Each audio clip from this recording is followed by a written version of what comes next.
আমার সিনেমায় আমার চরিত্রে যে অভিনয় করবে তাকে যদি দর্শক আগেই দেখে ফেলে তাহলে তো সিনেমা ফ্লপ। এবার তাণ্ডব সিনেমা নিয়ে গুঞ্জনে মুখরিত সোশ্যাল মিডিয়ার প্ল্যাটফর্ম। তাণ্ডব সিনেমায় ডাবল রোলে অভিনয় করবেন মেগাস্টার শাকিব খান। তুফানের পর আবারও 2 ফ্রেমে 2 অভিনয় করতে দেখা যেতে পারে খান সাহেবকে। রায়হান রাফি পরিচালিত তাণ্ডব সিনেমা নিয়ে দর্শকদের আগ্রহের শেষ নেই।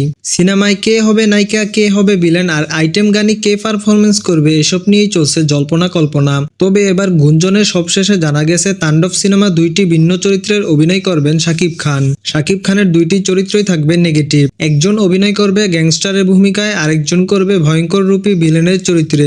তাণ্ডব সিনেমায় একসঙ্গে কয়েকজন ভিলেনকে দেখা যাবে, আফরান নিশু থেকে শুরু করে যিশু সেনগুপ্ত, আমিন খান সহ রুবেলকে। তবে সিনেমায় এইসব ভিলেন থাকলেও মেন ভিলেনের চরিত্রে শাকিব খানকেই দেখা যেতে পারে বলে ধারণা সিনেপ্রেমিকদের। গাইস, ভিলেন রূপে 2 শাকিব খানকে দেখতে আপনি কতটা এক্সাইটেড জানিয়ে দিন কমেন্টে।